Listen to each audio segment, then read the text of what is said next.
Huwa ligini mpenzi mwana michezo. Ni wasaa mwingine tena tunakwenda kujadili yale masuala ya kimichezo hasa ya klabu kubwa Tanzania hapa. Si mwingine tena ni Young Africa, lakini pia tunalo swala kubwa kuhusiana na klabu ya Singida United. Utakuwa umelisikia, lakini leo tunakupa kwa undani zaidi. Tunao usajili mkubwa ambao unafanywa na klabu ya Young African. Wachezaji 7 wanakwenda kuondoka ndani ya klabu ya Young Africa, lakini pia kuna wachezaji 7 wanaingia. Ni wachezaji, ni vyuma juu ya vyuma. Tutakwenda kuanza na mazungumzo ya hapa ndani na baadaye tutamalizia na wachezaji ambao wanakuja kuingia. Kwa hiyo kama ndo mara ya kwanza unafika katika channel The Sport, usisahau kusubscribe. Hapa ndo utapata taarifa za uhakika kuhusiana na klabu ya kupendwa ya Young Africa. Mashabiki wa Yanga niandikie hapo kwenye comment na tutakwenda sawa. Pasipo kupoteza muda, tuanze na wachezaji ambao wanakwenda kuondoka katika klabu ya Young Africa. Nitawataja, lakini pia na wewe utaniambia kama anastahili kuondoka au asistahili, basi utaniambia kwenye comment hapo. Usiondoke bila kuniambia chochote. Djigui Diarra. Huyu ni golikipa namba 1, golikipa ambaye anatisha mno.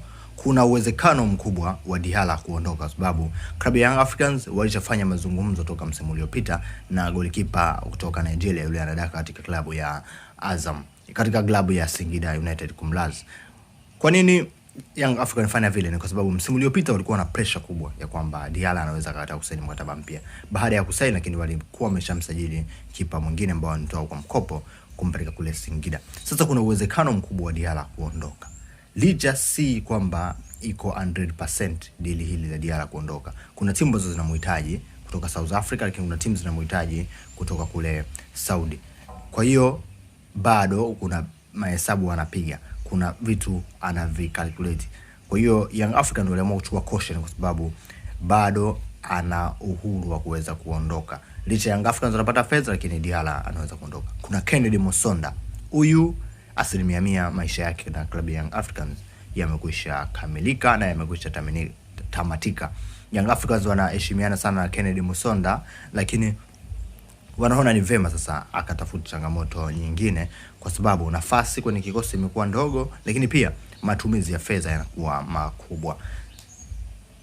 Kwasi Ataula, huyu anaondoka kabisa. Si kwamba kuna cha kupepesa macho, ni kwa sababu injury ya miezi 6 ni kubwa. Young Africans wanaangalia option. Bora tumlete mchezaji mwingine, atakuwa anapokea ule mshahara wa Kwasi Ataula, lakini akiwa uwanjani anacheza.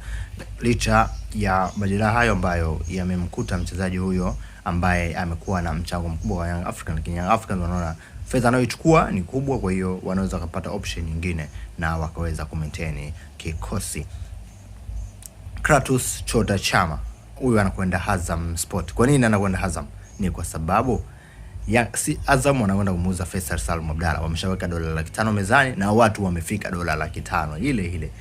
Sasa hapa sasa hizi ni timu zinaongeza ile nani atatoa kubwa na nani atakuwa na adili kuzuri la maripo, ndo kinachozungumziwa kule. Kwa hiyo Azam na wao pia hawataki kumleta mtu mpya, wanataka kumleta Clatous Chota Chama.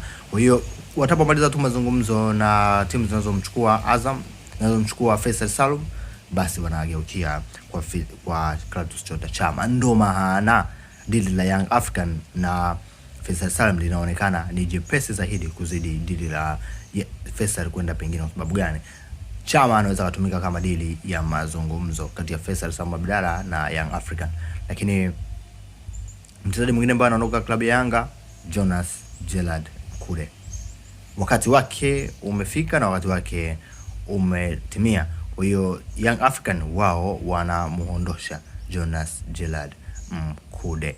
Na wewe niandikie hapo kwenye comment wachezaji gani wengine wawili ambao unahisi wanakwenda kuondoka katika klabu ya Young African. Tunakwenda katika swala la Singida Black Star, lakini pia na Young African. Vilabu vyote hivi vimegoma kwamba havitocheza mchezo kati ya Simba na wao Singida, lakini pia wameenda mbali zaidi na kusema watagomea viji, watagomea kupeleka timu uwanjani kwenye mashindano yote yaliyobaki. Kwa hiyo kuna uwezekano mkubwa wa Singida kutopeleka timu katika mchezo unaofuatia, mchezo wa Simba dhidi ya Singida nusu finali ya FA. Kwa nini? Ni kwa sababu ya malalamiko ambayo yameonekana wazi. Hata kama ukiwa uwanjani unaona hapa mchezo unapigwa kimaelekezo sana.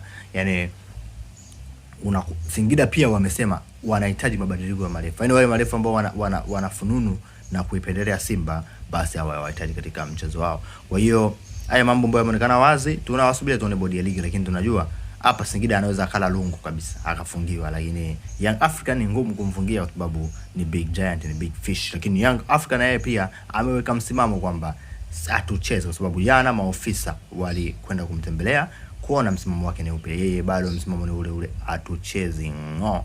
Ndio hicho ambacho kina wasumbua maofisa wa TFF na bodi ya ligi ambao wameshindwa kuwa wawazi, wameshindwa kuwajibika. Wanataka kuwajibisha wengine lakini wao hawawajibiki. Hiyo ndo tulionayo kwa siku ya leo. Lakini kuna usajili wa Diakite, nimekwisha kuzungumzia mara nyingi, naomba uangalie kwenye video za chini. Lakini pia kuna usajili wa Ben Koyate nao pia nimeuzungumzia. Usahau kusubscribe, tutakutana wakati mwingine. Lakini pia naomba uangalie video hii hapo ili uweze kuelewa mambo ya usajili mengine katika klabu ya kupendwa ya Young Africa. Asante.